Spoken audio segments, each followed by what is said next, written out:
Hello everyone, मेरा नाम है पीयूष गुप्ता। आज हम स्टार्ट करेंगे क्लास 12 सॉल्यूशन चैप्टर का आगे कोर्स।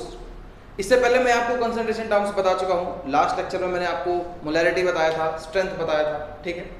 तो उस वीडियो से रिलेटेड कोई भी आपके मन में अगर डाउट हो तो हमें जरूर बताएं कमेंट करके, ठीक। तो चलिए आज इस टॉपिक को हम आगे लेकर के चलते हैं और आगे स्टार्ट करते हैं मोलैरिटी और स्ट्रेंथ टॉपिक के बीच में रिलेशन जानेंगे कि what is the relation between molarity and strength, ठीक। ये टॉपिक स्टार्ट करने से पहले एक बहुत जनरल सी चीज मैं आपको समझाता हूं। मैंने आपको मोलैरिटी के बारे में बताया था, तो एक उसके रिलेटेड एक टॉपिक है, एक छोटा सा पॉइंट है कि अगर कहीं पर आपके पास क्वेश्चन में लिखा हुआ है 3M, 3 capital M, 3M means 3 capital M, इसका मतलब होता है बच्चों 3 मोलर। इसका मतलब होता है 3 मोलर, ठीक। इसको और कैसे लिख सकते हैं आप? इसको और एक्सपेंड करके अगर लिखेंगे 3 मोलर को कैसे लिखेंगे? देखिए, मोलर का मतलब है मोलर का मतलब है, तो मोलैरिटी की डेफिनेशन आपको आ जानी चाहिए दिमाग में। 3 मोलर मतलब 3 moles of solute in 1 litre solution. बस बिल्कुल सिंपल। 3 के बाद मोलैरिटी को ही लिख दिया। कहीं लिखा है 5M, this is 5 molar. Again molar है तो मोलैरिटी की डेफिनेशन डाल दीजिए। क्या हो गया? 5 moles of solute in 1 litre solution. बस ये है 5 मोलर, ठीक। कभी कभार न्यूमेरिकल्स में इस तरह नहीं देता। न्यूमेरिकल्स में आपको ऐसे भी दिया जा सकता है m/2। न्यूमेरिकल्स में कभी कभार मोलैरिटी ऐसे भी दी जाती है m/2। इसका नाम है बच्चों सेमी मोलर। इसका नाम क्या है? Semi molar. सेमी मोलर का मतलब है semi, half, molar means molarity. अगर कहीं ऐसा लिखा है मतलब सॉल्यूशन की मोलैरिटी हाफ है, उसे बोल रहे हैं सेमी मोलर, ठीक है। और बाकी से आगे एक्सपेंड वैसे ही करेंगे जैसे half moles of solute in 1 litre solution. कहीं पे अगर लिखा हुआ है m/10, इसको पढ़ते हैं डेसीमोलर। क्या पढ़ते हैं? डेसीमोलर। डेसी मतलब होता है 1/10, 1/10 डेसी। जूनियर क्लासेस में बहुत बार सुना होता डेसी, सेंटी, मिली, है ना। तो ये क्या बन गया आपका? डेसीमोलर। डेसी मतलब 1/10। यहां पर देखिए बेटा, यहां मोलैरिटी आप क्या लोगे सॉल्यूशन की? 1/2। यहां मोलैरिटी क्या लोगे सॉल्यूशन की? 1/10। और कभी कभार अगर ऐसा दे दिया जाए m/100, this is called centimolar. This is called centimolar. और यहां सॉल्यूशन की मोलैरिटी आप क्या लेंगे? 1/100, ठीक है। तो ये बेसिक से कुछ छोटे मोटे टर्म्स थे। जैसे 3 मोलर में आपने मोलैरिटी क्या लेनी है? 3। 5 मोलर में मोलैरिटी क्या लेनी है? 5 लेनी है, ठीक है। m/2 सेमी मोलर में आपको मोलैरिटी क्या लेनी है? 1/2, हाफ लेनी है, ठीक।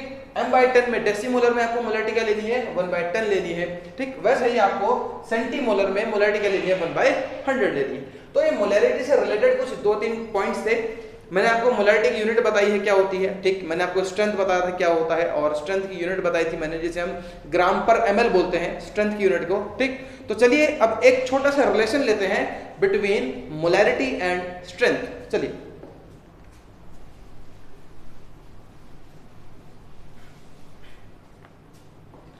रिलेशन बिटवीन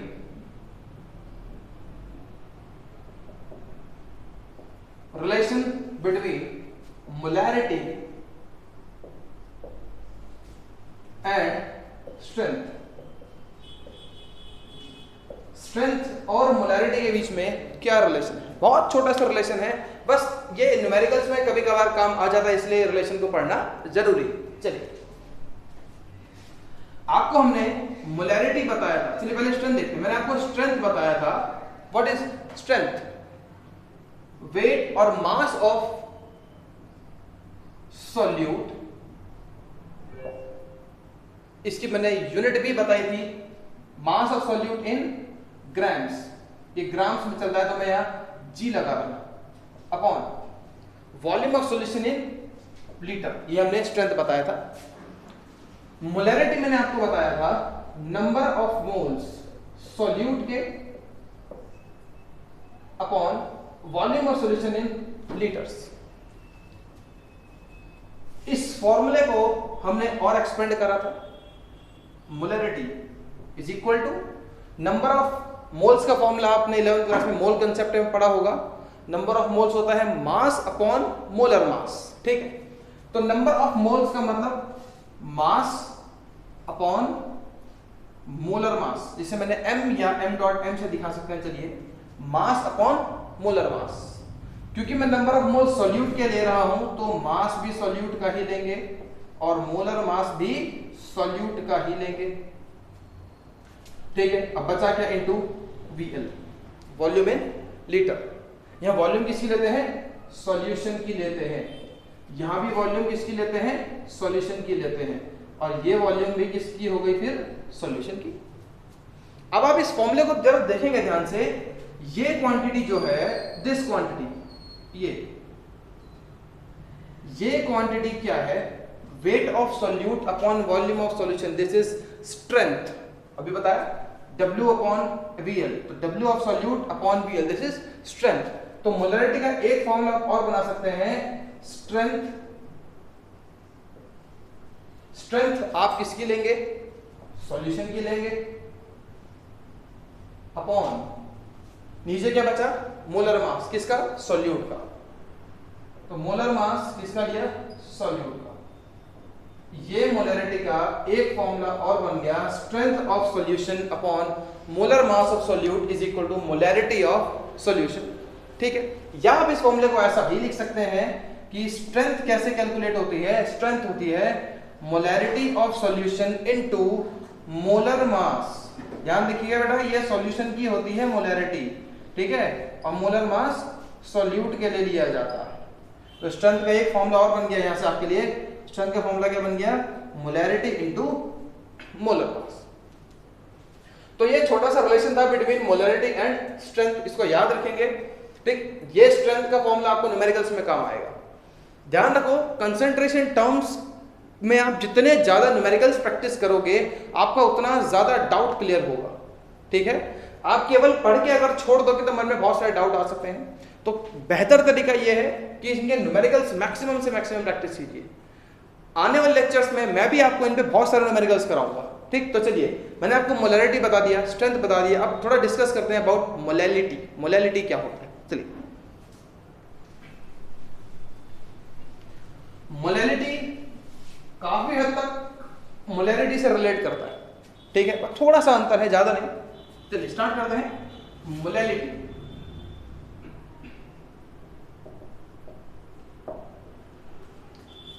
ठीक है, मोलैलिटी के बारे में हम डिस्कस करेंगे अभी। What is molality? मोलैलिटी पे पहला point, it is denoted by small m। Molality को स्मॉल m से दिखाया जाता है, ठीक है। मोलैलिटी का फॉर्मूला, मोलैलिटी को चलिए पहले डिफाइन करते हैं। Molality, it is defined as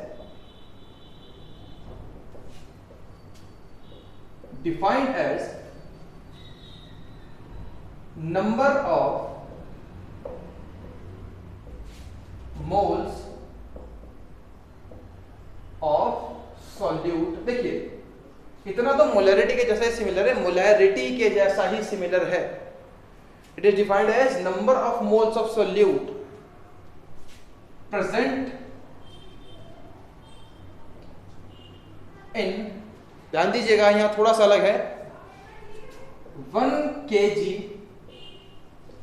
solvent. इस बात को ध्यान रखिए। मोलैरिटी और मोलैलिटी का यही डिफरेंस है। मोलैरिटी में मैं 1 लीटर सॉल्यूशन लेता हूं, लेकिन यहां मैं 1 kg सॉल्वेंट लेंगे, ठीक है। तो इसका फॉर्मूला क्या बनेगा, बिल्कुल सेम वैसा ही फॉर्मूला बनेगा, number of moles of solute upon mass of solvent ध्यान दीजिएगा, मास ऑफ सॉल्वेंट इन केजी। ठीक है, इसको थोड़ा सा छोटा करके लिखते हैं, number of moles of solute upon mass in KG. किसका? सॉल्वेंट का। Number of moles of solute upon mass in KG. किसका? सॉल्वेंट का। बिल्कुल सेम वही है। इन केस अगर ये चीज मास आपको ग्राम में दे दिया जाए तब क्या करेंगे? चलिए ध्यान देते हैं, मोलैलिटी। चलिए, number of moles of solute upon divided by mass of solvent in grams. मैंने कहा अगर ग्राम में इनकेस आपको मास दे दिया जाए, कुछ नहीं, जैसे मोलैरिटी में करा था, ऊपर 1000 से कर देंगे मल्टीप्लाई। तो ये आपका एक और मोलैलिटी का फॉर्मूला बन गया, मोलैलिटी। ठीक है, तो ये दो फॉर्मूले आप ध्यान रखेंगे, number of moles of solute upon mass of solvent in KG. In case अगर सॉल्वेंट का मास ग्राम में दिया गया है तो number of moles of solute upon mass of solvent in gram ऊपर इनटू 1000। तो ये एक फॉर्मूला बन गया। ठीक है, चलिए इस फॉर्मूले को थोड़ा और आगे एक्सपेंड करते हैं। ठीक, देखिए मैं इसी फॉर्मूले को आगे लेके जा रहा हूं। जैसे आपने मोलैरिटी में पढ़ा था, number of moles is equal to mass upon molar mass, बिल्कुल वही चीज करने हैं। चलिए देखते हैं मोलैरिटी। नंबर ऑफ मोल्स का फॉर्मूला होता है मास, मैंने आपको पहले ही बताया है, क्योंकि आप नंबर ऑफ मोल्स सॉल्यूट के ले रहे हो तो मास भी सॉल्यूट का लोगे, मोलर मास भी सॉल्यूट का ही लोगे, बिल्कुल सॉल्यूट अपॉन यहां पर आएगा मोलर मास ऑफ सॉल्यूट, ठीक है, into mass of solvent in KG. बस मैं यहां पर ये सब बार बार ब्रैकेट में इसलिए लिख रहा हूं जिससे कि आपको किसी चीज में डाउट ना आए कि हमने मोलर मास किसका लिया है या हमने मास किसका लिया। आप लोग जब इसको लिख करके प्रैक्टिस करेंगे तब आप लोग भी इस प्रकार बार बार लिख लिख के करेंगे। जितने बार आप चीज को लिख के प्रैक्टिस करोगे उतनी ज्यादा आपको कॉन्फिडेंस आएगा, उतना ही ज्यादा आपको टॉपिक क्लियर होगा। चलिए ठीक है, तो ये मोलैलिटी के बारे में हो गया। अच्छा, मोलैलिटी की यूनिट क्या होती है?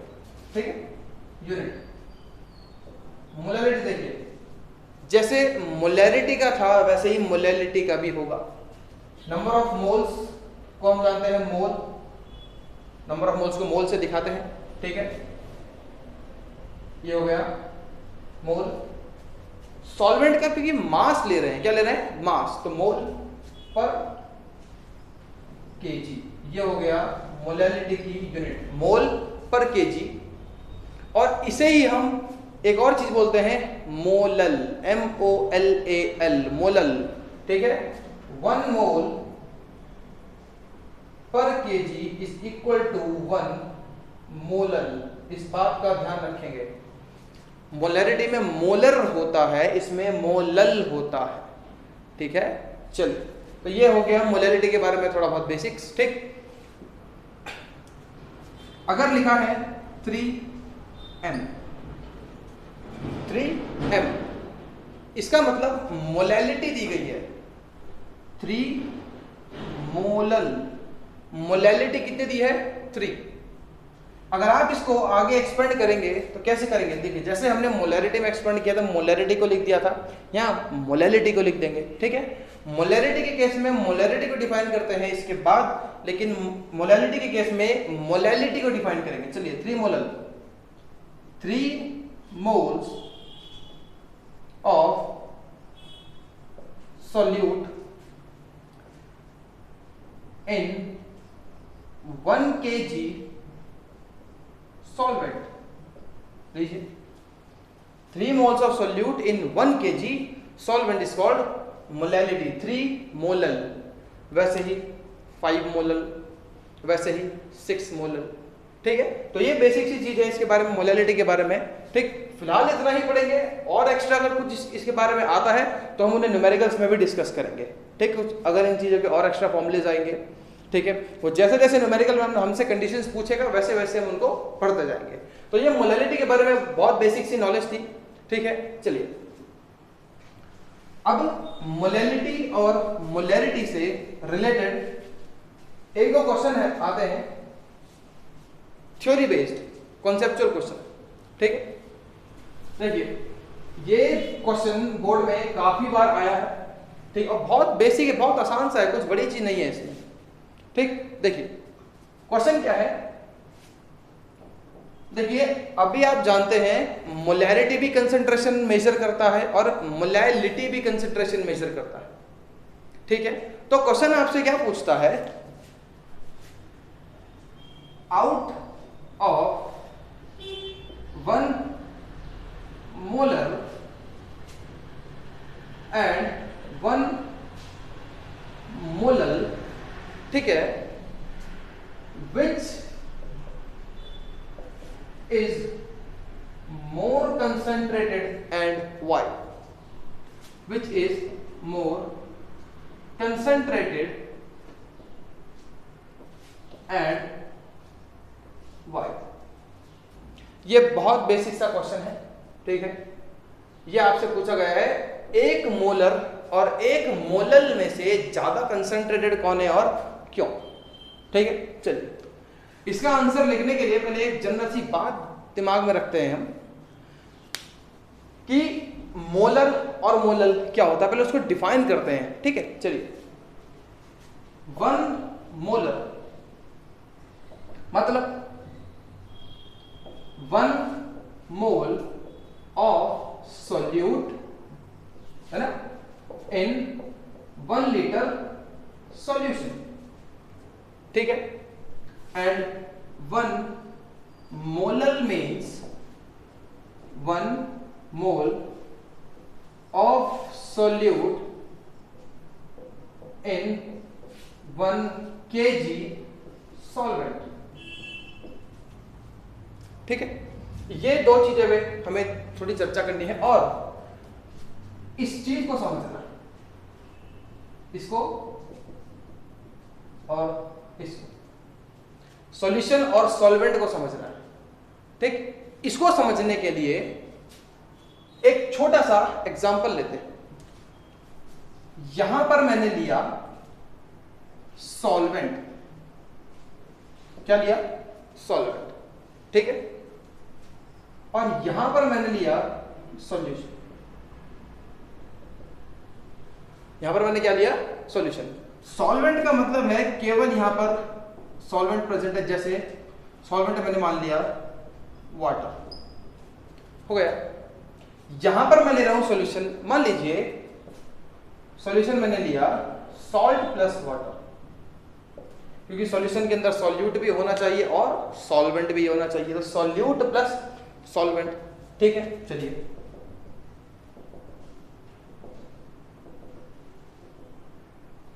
ये सॉल्ट के, चलिए ये एक सॉल्यूशन है पूरा, सॉल्ट प्लस वाटर। अब एक बात सोचो, आपको 1 मोलर बोल रहा है और 1 मोलल कह रहा है, बात ध्यान दीजिए, दोनों में नंबर ऑफ मोल्स इक्वल है, इस बात का ध्यान देंगे आप, दोनों में नंबर ऑफ मोल्स इक्वल है। तो मान लीजिए इसमें मैंने ऐड करा 1 स्पून सॉल्ट, ठीक है, और इसमें भी मैंने ऐड करा 1 स्पून सॉल्ट। ये मैंने कितना लिया सॉल्वेंट, 1 kg, ठीक है, और ये मैंने कितना लिया 1 लीटर। चलिए इसमें भी मैंने 1 स्पून सॉल्ट ऐड करा, इसमें भी मैंने 1 स्पून सॉल्ट ऐड करा। अब आप खुद इस बात को सोचिए, ये बहुत ज्यादा एक्सप्लेन करने वाली चीज नहीं है, खुद आप सोचो इस बात को। इसमें केवल वाटर था, वाटर में मैंने 1 स्पून सॉल्ट ऐड करा, ठीक है, यहां वाटर के साथ सॉल्ट था, इसमें भी मैंने 1 स्पून सॉल्ट ऐड करा। तो एक खुद माइंड से सोच के बताओ कि दोनों में से सॉल्ट का कंसंट्रेशन ज्यादा कहां है, कहां पर सॉल्ट के नंबर ऑफ मोल्स ज्यादा है, कहां पर सॉल्ट ज्यादा है? ऑब्वियसली बात है सॉल्ट यहां पर ज्यादा है, क्योंकि यहां पर वाटर के अंदर पहले से ही सॉल्ट है और हम ऊपर से भी सॉल्ट डाल रहे हैं। तो कहने का मतलब देखिए, यहां मैं 1 लीटर ले रहा हूं और यहां मैं 1 केजी ले रहा हूं, तो आप खुद बताइए ज्यादा कंसंट्रेटेड कौन है? ज्यादा कंसंट्रेटेड ये मोलैरिटी वाला है, क्योंकि यहां पर सॉल्ट ऑलरेडी प्रेजेंट है, मैं और सॉल्ट डाल रहा हूं। यहां पर पहले से सॉल्यूट नहीं था, पहले सॉल्ट नहीं था, मैंने बस 1 स्पून सॉल्ट डाला, तो ऑब्वियस सी बात है ये वाला पोर्शन ज्यादा कंसंट्रेटेड है। बस ये बेसिक सी चीज समझनी है। तो इस हिसाब से अगर देखें तो 1 मोलर और 1 मोलल में से ज्यादा कंसंट्रेटेड कौन है? 1 molar is more concentrated than 1 molal. 1 molarity is more concentrated than 1 molality, क्योंकि जो मोलैरिटी के अंदर हम सॉल्यूट डालते हैं वो सॉल्यूशन के अंदर जाता है, ठीक है, और 1 मोलल में हम जहां भी सॉल्यूट डालते हैं वो केवल सॉल्वेंट के अंदर जाता है। तो डिफरेंस समझिए, यहां पहले से सॉल्यूट है, आप और सॉल्यूट ऐड कर रहे हो, यहां केवल सॉल्वेंट है, आप सॉल्यूट ऐड कर रहे हो, तो ऑब्वियस सी बात है ज्यादा कंसंट्रेशन यहां होगा, ठीक है। तो इसका आंसर अगर लिखते हैं तो कैसे लिखते हैं? ये तो मैंने आपको इतना बताया 1 मोलर 1 मोलल होता क्या है। आंसर कैसे लिखेंगे? 1 मोलर is more concentrated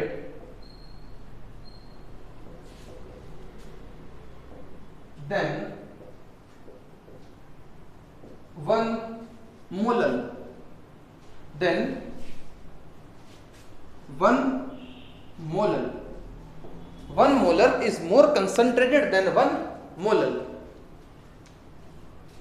आगे इसका रीजन लिख सकते हैं आप, सेकंड पॉइंट बना करके इसका रीजन लिख सकते हैं। In 1 molar, ठीक है, या ऐसा लिखिए, in molarity solute is present in the solution, but in molality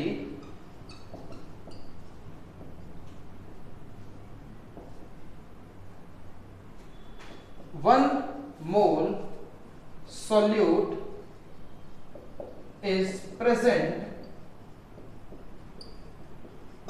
in 1 kg present in the solvent कर सकते हैं, प्रेजेंट इन द सॉल्वेंट। तो बड़ी सिंपल सी बात है, 1 molar is more concentrated than 1 molal. तो ये एक इंपॉर्टेंट क्वेश्चन है जो काफी बार पूछा जाता है मोलैरिटी और मोलैलिटी से रिलेटेड, क्योंकि मोलैरिटी में 1 मोल सॉल्यूट प्रेजेंट होता है 1 लीटर सॉल्यूशन में, चाहे आप इसको लिख भी दीजिए, प्रेजेंट इन 1 kg सॉल्वेंट, ठीक है। चलिए ऐसा लिख सकते हैं, ऐसा लिख दीजिए। तो यहां से क्लियर हो गया कि 1 मोलर इज मोर कंसंट्रेटेड, ठीक है। चलिए आगे एक छोटा सा क्वेश्चन इस पे और आता है मोलैरिटी और मोलैलिटी से रिलेटेड, वो भी थ्योरी पे बेस्ड है बिल्कुल।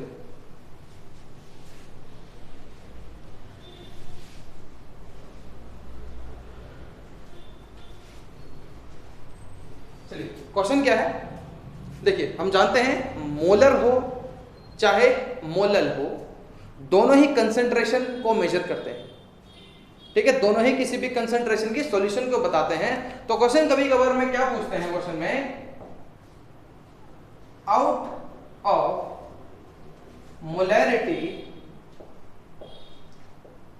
एंड मोलैलिटी which is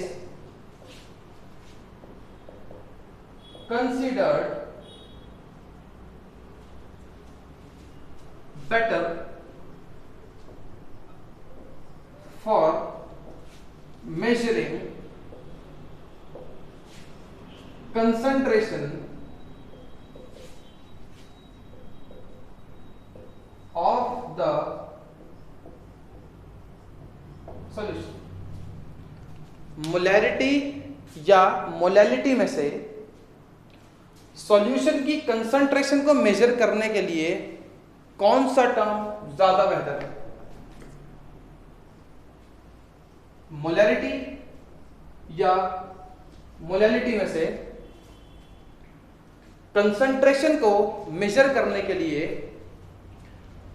कौन सा टर्म ज्यादा बेटर है? चलिए इस बात को जानते हैं। एक आपको दिया है मोलैरिटी, देखिए पहले इसका मोलैरिटी का फॉर्मूला लिखते हैं, ठीक। Numbers of moles of solute upon volume of solution in litres, ठीक है। और molarity same, number of moles of solute mass in KG, किसका? सॉल्वेंट, ठीक है। इस बात का ध्यान रखेंगे। मोलैरिटी क्या होता है? Number of moles of solute upon volume of solution in litre. Molality क्या होता है? Number of moles of solute upon volume of solvent in KG, sorry mass of solvent in KG. आपसे पूछा है कि एक सॉल्यूशन की कंसंट्रेशन को मेजर करना है, तो हम मोलैरिटी का इस्तेमाल करें कि मोलैलिटी का इस्तेमाल करें, ऐसा पूछा है, ठीक है। इस क्वेश्चन को ध्यान दीजिए, दोनों में से कौन सी इस्तेमाल करना ज्यादा बेहतर रहेगा? हमारे हिसाब से molality is much better than molarity. पहले इसका आंसर लिखते हैं, फिर मैं आपको समझाता हूं ऐसा क्यों होता है, ठीक है। तो क्या है? Molality is considered better than molarity. Molality is considered better than molarity. Full stop. This is due to the reason that molality involves mass of solvent. Molality involves mass of solvent which is temperature independent. चलिए ये इसका answer हो गया। Molality को बेहतर क्यों मानते हैं? देखिए हम सॉल्यूशंस के बारे में पढ़ रहे हैं, तो जाहिर सी बात है कुछ ना कुछ हम ऐसा भी पढ़ेंगे एक्सपेरिमेंट्स आगे, या कुछ ना कुछ लॉज हम ऐसे भी पढ़ेंगे जहां किसी लिक्विड सॉल्यूशन को हीट करने की जरूरत पड़ सकती है, जहां पर किसी सॉल्यूशन को हीट करने की जरूरत पड़ सकती है। अगर मैं मोलैलिटी का इस्तेमाल करता हूं तो यहां वॉल्यूम आता है। अब सोचो जैसे जैसे हीट करूंगा मैं टेम्परेचर चेंज होगा। मोलैलिटी देखिए, अब जब टेम्परेचर चेंज होता है तो वॉल्यूम हमेशा बदलता है। ये बात आपने पहले पढ़ी होगी, 9th क्लास में 10th क्लास में सब पढ़ाई जाती है। जब टेम्परेचर चेंज होता है तो वॉल्यूम भी चेंज होता है। टेम्परेचर चेंज होता है तो वॉल्यूम भी चेंज होता है। ध्यान से देखिए, अगर वॉल्यूम चेंज होगा तो मोलैरिटी भी चेंज होगा।